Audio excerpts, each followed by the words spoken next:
Bismillah, Assalamualaikum warahmatullahi wabarakatuh.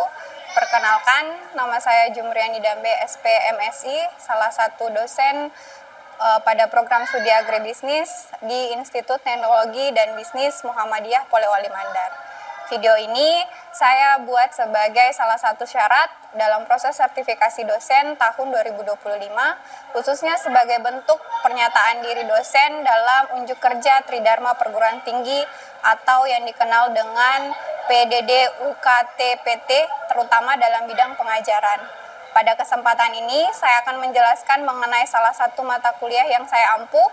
Pada semester ini, saya mendapatkan kepercayaan untuk mengampu mata kuliah wajib program studi, yaitu pengantar ilmu agribisnis. Mata kuliah ini diprogramkan pada semester genap dengan kode AWP 2010 dan memiliki bobot sekitar sebesar 3 SKS.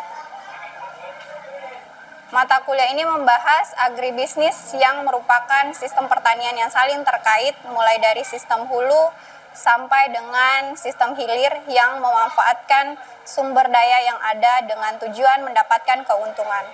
Keberadaan agribisnis diawali karena adanya pemanenan energi surya melalui proses fotosintesis menjadi energi kimia, sehingga produk-produk dasar agribisnis telah disediakan oleh alam. Melalui mata kuliah ini diharapkan mahasiswa mampu mengaplikasikan pengetahuan dan memanfaatkan ilmu pengetahuan dan teknologi dalam bidang pengelolaan agribisnis untuk menyelesaikan masalah-masalah pengelolaan agribisnis pada umumnya.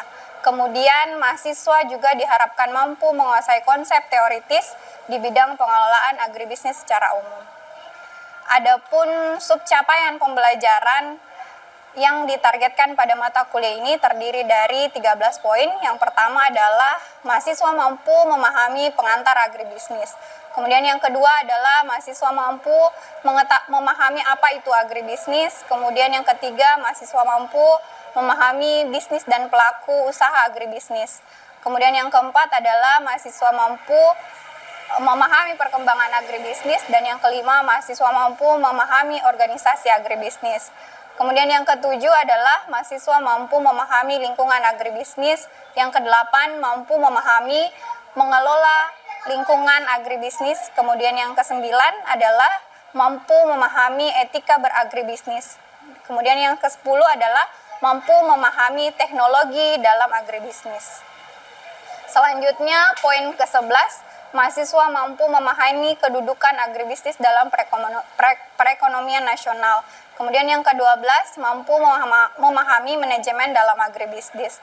Dan yang terakhir, ke-13, mahasiswa mampu memahami agribisnis perkebunan, agribisnis hortikultura, agribisnis tanaman pangan. Dalam perkuliahan ini, bahan ajar yang digunakan mencakup slide presentasi ataupun PPT, kemudian buku ajar dan buku-buku referensi yang relevan. Kemudian pada mata kuliah ini saya menerapkan pendekatan Student Center Learning ataupun biasa disebut SCL, yaitu pendekatan yang menempatkan mahasiswa sebagai pusat kegiatan belajar. Tujuannya adalah memastikan tercapainya capaian pembelajaran yang telah ditetapkan. Pendekatan SCL ini dikombinasikan dengan berbagai metode seperti expository, kemudian discover learning, kemudian small group discussion, kemudian cooperative learning. Selain itu, saya juga menerapkan metode DIA ataupun Delivery Interactive Assessment dalam penyampaian materi. Sedangkan untuk evaluasi pembelajaran dilakukan berdasarkan beberapa komponen berikut. Yang pertama adalah aktivitas dan partisipasi mahasiswa yang termasuk di dalamnya adalah kehadiran dengan bobot sebesar 25%, kemudian kuis sebesar 15%, kemudian tugas 20%, kemudian ujian tengah semester sebesar 20%, kemudian ujian akhir semester 20%. Demikianlah penjelasan saya terkait pengampu mata kuliah pengantar ilmu agribisnis. Baik, selanjutnya mari kita saksikan video pembelajaran saya. Wassalamualaikum warahmatullahi wabarakatuh. Bismillah, Assalamualaikum warahmatullahi wabarakatuh. Waalaikumsalam warahmatullahi wabarakatuh. Jadi alhamdulillah, puji syukur kita panjatkan kehadirat Allah Subhanahu wa taala atas berkat rahmat dan hidayahnya kita bisa bersama-sama di ruangan ini untuk melaksanakan perkuliahan kita pada hari ini, yakni pengantar ilmu agribisnis. Tidak lupa pula kita kirimkan salawat dan salam kepada baginda Nabi kita Muhammad SAW. Jadi materi untuk pertemuan hari ini adalah etika bisnis. Nah, sebelum saya masuk, saya akan membahas ataupun membaca beberapa sub CPMK untuk materi ataupun untuk pertemuan hari ini, ya, yaitu etika agribisnis. Yang pertama adalah mahasiswa mampu menjelaskan pengertian ruang lingkup etika dalam agribisnis, ya. Indikatornya itu mahasiswa mampu mendeskripsikan definisi pentingnya etika dan peran etika dalam agribisnis modern. Kemudian yang kedua adalah menganalisis prinsip-prinsip etika yang berlaku dalam kegiatan agribisnis, kemudian menentukan bentuk-bentuk pelanggaran etika, ya. Kemudian yang keempat adalah mengevaluasi dampak pelanggaran etika terhadap lingkungan. Kemudian merumuskan solusi etis terhadap dilema yang terjadi dalam kegiatan agribisnis. Jadi itu adalah beberapa capaian yang diharapkan mampu dipahami oleh anak-anakku sekalian pada pertemuan hari ini, ya. Kemudian sebelum masuk kita mulai materi, anak-anakku sekalian diminta untuk mengisi absen. Silakan isi absen di sparring. Apakah sudah mengisi absen semua? Sudah. Oke. Jadi kita mulai saja. Jadi atau begini saja, kita berikan sedikit penyegaran. Ada yang bisa menyebutkan ataupun ada yang bisa mereview kembali materi-materi ataupun materi di pekan lalu. Ada yang bisa? Saya, Bu. Ya, silakan. Materi yang sebelumnya yaitu tentang lingkungan agribisnis. Ya. Yang saya belum mengerti itu tentang apa lingkungan dan hal-hal yang mempengaruhi agribisnis. Jadi pertanyaannya mengenai lingkungan dan hal-hal yang mempengaruhi agribisnis, ya. Jadi kalau untuk lingkungan agribisnis, yang pertama yang mempengaruhi itu adalah undang-undang dan legalitas. Jadi kalau kita bicara lingkungan agribisnis yang tentu saja kita bersentuhan dengan pemerintah, ya, kita sering berkolaborasi dan lain sebagainya. Undang-undang ini menjadi penting karena undang-undang itu harus bisa mensupport ataupun mewadahi kegiatan agribisnis. Kemudian yang kedua adalah kebijakan ekonomi, ya. Jadi bagaimanapun kegiatan agribisnis yang dilakukan, apabila kebijakan itu tidak support dengan iklim berbisnis, itu juga tidak bisa berjalan dengan baik. Makanya kita menyebutnya itu adalah lingkungan agribisnis. Jadi itu adalah faktor eksternal di luar bisnis kita sendiri, gitu ya. Kemudian yang terakhir adalah situasi makro. Jadi kayak sekarang itu kan kondisi global, ya, itu mempengaruhi juga perekonomiannya Indonesia. Nah, itu juga mempengaruhi kegiatan bisnis bagi kita, gitu, seperti itu. Baik, terima kasih dengan penjelasannya. Ya, itu dari pertanyaan mengenai hal-hal yang mempengaruhi lingkungan. Kemudian ada lagi yang mau bertanya mengenai materi pekan lalu? Saya, Bu, ingin bertanya. Ya, silakan. Baik, pertanyaan saya yaitu bagaimana lingkungan bisnis dan strategi bisnis internal? Pertanyaannya mengenai lingkungan bisnis dan strategi bisnis, ya. Jadi di dalam lingkungan bisnis itu dibagi menjadi internal dan eksternal. Kalau kita bicara internal itu biasanya mengenai profil usaha yang menggambarkan istilahnya itu adalah SWOT. Artinya kita profil usaha itu harus menggambarkan kekuatan, kelemahan, ancaman, dan peluang. Jadi bagaimana seorang wirausaha ini bisa memaksimalkan kekuatan, kemudian meminimalkan kelemahan, mencari peluang, kemudian mampu mengatasi ancaman, seperti itu. Baik, terima kasih Bu atas jawabannya. Saya sangat paham dengan materinya. Jadi itu tadi ya pertanyaan mengenai materi sebelumnya. Jadi kita mulai saja. Materi hari ini adalah etika agribisnis.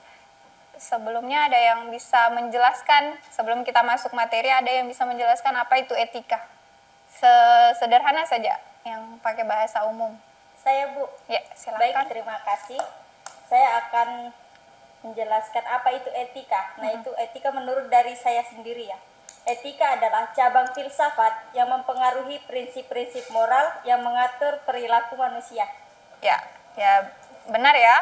Jadi etika itu sebagian besarnya itu mempelajari mengenai perilaku manusia, ya. Jadi kita akan bahas lebih lanjut mengenai etika agribisnis ya. Jadi kita mulai dari pengertian etika. Jadi benar ya yang tadi disampaikan Ananda bahwa etika ini adalah suatu perilaku yang sifatnya normatif, ya. Etika normatif ini mengajarkan segala sesuatu yang sebenarnya benar menurut hukum dan benar moralitas. Jadi etika ini bisa digunakan secara umum. Jadi kita tidak bisa misalnya di dalam kehidupan itu etika itu bisa berlaku di mana saja. Jadi kalau orang baik, nah di tempat yang lain itu juga persepsinya akan sama. Ya, kalau kita bicara etika, kalau etikanya baik di tempat lain juga akan sama seperti itu. Kemudian etika ini adalah sebuah ilmu yang mempelajari bagaimana berperilaku jujur, benar dan adil. Jadi etika ini tidak pernah jauh-jauh dari kata jujur, benar dan adil. Ya, ketiga sifat ini kalau kita mau ke negara manapun dengan kultur yang berbeda, dengan tempat yang berbeda, ini akan tetap dianggap beretika kita ketika kita punya ketiga hal ini. Seperti itu ya. Kemudian ada lagi pendapat dari Simorangkir ya, dia mengatakan bahwa etika atau etik ini merupakan pandangan manusia dalam berperilaku menurut ukuran dan nilai yang baik. Seperti itu ya. Kemudian ada juga etika adalah sebuah ilmu dan bukan sebuah ajaran yang memberi manusia norma tentang bagaimana harus hidup dalam moralitas. Jadi etika juga ini dipakai dalam berkehidupan sosial. Jadi sama halnya dengan ketika kita lingkungan paling kecil lah gitu di dalam kelas, kalau ada teman kita yang misalnya suka menyontek, sering bolos, kemudian tidak pernah bicaranya kasar, sering bohong, di dalam ukuran lingkup yang paling kecil saja itu pasti kita merasa tidak nyaman ya dengan dia. Itu juga akan berlaku di lingkungan masyarakat. Jadi sifat-sifat seperti itu juga tidak akan bisa diterima di masyarakat. Bahkan di lingkup kecil pun tidak diterima, apalagi kalau kita bicara lingkup yang lebih besar. Seperti itu. Oke, kita masuk di materi pengertian etika bisnis. Jadi sudah kita ketahui apa itu etika. Nah, kemudian kita hubungkan dengan etika bisnis. Jadi etika bisnis ini merupakan studi yang dikhususkan mengenai moral yang benar dan salah. Jadi etika bisnis ini adalah cara-cara yang dilakukan oleh suatu bisnis dalam menjalankan kegiatan bisnisnya. Itu baik mencakup aspek individu, perusahaan maupun masyarakat. Jadi keberlangsungan sebuah usaha itu bisa tercermin dari bagaimana ia ataupun pelaku usaha ini beretika. Misalnya kalau misalnya dia bergerak di bidang produksi, berarti dia butuh pemasok misalnya untuk bahan bakunya. Ketika misalnya kegiatan proses berbisnis ini berjalan, kemudian dia tidak membayar bahan bakunya, ya, kemudian nanti menunggak dan lain sebagainya, berarti lambat laun yang pemasok tadi ini akan hilang kepercayaannya. Seperti itu. Jadi pentingnya sebuah etika untuk keberlangsungan sebuah usaha. Kemudian ada juga etika ketika misalnya kita bergerak, usahanya itu bergerak di bidang yang sama gitu ya, tetapi harus bersaing dengan cara yang sehat. Tidak boleh misalnya menyebarkan hoaks, kemudian ataupun melakukan sesuatu yang melanggar hukum gitu ya, seperti misalnya mensabotase dan lain sebagainya. Itu pentingnya sebuah etika gitu. Jadi setiap bisnismen ini perlu memahami etika ya. Etika bisnis juga dapat diartikan sebagai suatu pengetahuan mengenai tata cara ideal dalam mengelola bisnis dengan tetap memperhatikan norma dan moralitas yang berlaku, baik itu secara universal ataupun secara umum, secara ekonomi ya, dan sosial. Kemudian masuk ke tahap selanjutnya, ada yang mau ditanyakan? Saya Bu. Ya, silakan. Ya, baik. Langsung saja pertanyaan saya adalah, apa saja sih etika yang harus dimiliki untuk melakukan bisnis, atau etika yang harus dimiliki dalam berbisnis? Jadi pertanyaannya mengenai apa saja sih yang mesti dimiliki oleh seorang pebisnis ketika melakukan kegiatan bisnisnya ya. Jadi pebisnis ini ya, ataupun pelaku bisnis ini harus memiliki sifat jujur ya, jujur dalam baik itu berkomunikasi dan bersikap. Bayangkan kalau misalnya dia bekerja sama dengan perusahaan lain ataupun usaha-usaha lain, tetapi dia tidak jujur misalnya, pasti akan membuat partner kerjanya ataupun orang yang bekerja sama dengan dia merasa hilang kepercayaannya, seperti itu ya. Kemudian yang kedua adalah memiliki komitmen dalam memenuhi janji. Artinya kalau misalnya target waktu, misalnya ada pesanan nih gitu ya, kalian misalnya punya bisnis catering misalnya ya, kemudian ada pesanan, pesanan ini harus diambil oleh klien itu di jam 9 pagi gitu ya. Nah, seorang bisnismen ini harus berkomitmen untuk bisa menyediakan apa yang diminta oleh konsumen tepat waktu dan tepat jumlahnya di jam 9 pagi. Jadi harus punya komitmen untuk itu. Kemudian memiliki integritas. Jadi artinya dia punya sikap yang jelas bagaimana usahanya, bagaimana kegiatan berbisnisnya dilaksanakan. Kemudian yang keempat adalah memiliki loyalitas. Artinya dia punya kemampuan untuk membangun hubungan yang baik dengan berbagai macam link ataupun networking, seperti itu. Itu tadi ya pertanyaan dari Ananda Said. Kemudian ada lagi yang mau ditanyakan mengenai materi etika bisnis? Saya Bu. Ya, silakan. Untuk dapat dikaitkan dengan bisnismen profesional, skill apa saja yang perlu kita miliki? Jadi yang tadinya bentuknya konseptual, misalnya dia mau membuka cabang, dia mau memperluas usahanya, itu tadi bentuknya konsep. Nah, kemampuan technical skill ini itu yang untuk merealisasikan ataupun mengimplementasikan yang tadi bentuknya konsep. Jadi seorang bisnismen ini juga harus punya technical skill. Jadi kayak kalau misalnya dia mau bergerak di bidang cooking ataupun memasak food ya, ataupun makanan, seorang bisnismen ini juga harus mampu secara sederhana memasak gitu ya. Sederhananya seperti itu. Jadi kalau kayak dia bekerjanya sebagai programmer, editor ya, kalau perusahaannya seperti itu, jadi dia juga harus mampu melaksanakan kegiatan itu, harus menguasai bidang itu dulu baru membuat usahanya. gitu. Karena kalau misalnya tidak serta-merta mengetahui, otomatis semua kegiatan itu dihandle orang lain. Bagaimana kalau misalnya dia baru memulai usaha misalnya, apakah harus punya modal banyak dulu nih kalau misalnya mau bikin usaha.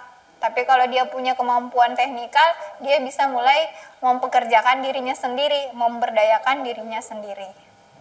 Kemudian yang terakhir adalah integritas. Jadi seseorang itu, seorang bisnismen ini harus punya integritas. Artinya dia paham mana yang baik ataupun bisa memilih mana yang baik dan tidak baik, mana yang bisa dilakukan dan tidak bisa dilakukan. Seperti itu, ya.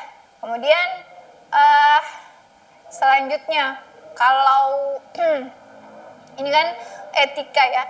Kalau misalnya ada yang bisa menyebutkan beberapa ataupun salah satu etika yang sederhana yang bisa kita lakukan di dalam kehidupan sehari-hari. Ada yang bisa menyebutkan? Ada? Ya, silahkan. Jadi menurut saya Bu, contoh sederhana etika dalam berbisnis yaitu menyebut nama. Di mana umumnya para pengusaha menyebutkan nama seorang secara lengkap saat bertemu dengan orang baru, misalnya calon partner bisnis. Ini merupakan cara sederhana yang biasa dilakukan oleh pengusaha yang memiliki etika baik. Ya, bagus sekali jawabannya. Ada yang bisa menyebutkan yang lain? Apa contoh sederhana etika dalam berbisnis yang bisa kita terapkan di kehidupan sehari-hari? Saya Bu. Ya, silahkan. Contoh kedua yaitu berdiri saat berkenalan. Seperti dengan berdiri saat berkenalan, maka seorang akan merasa diperlakukan dengan baik.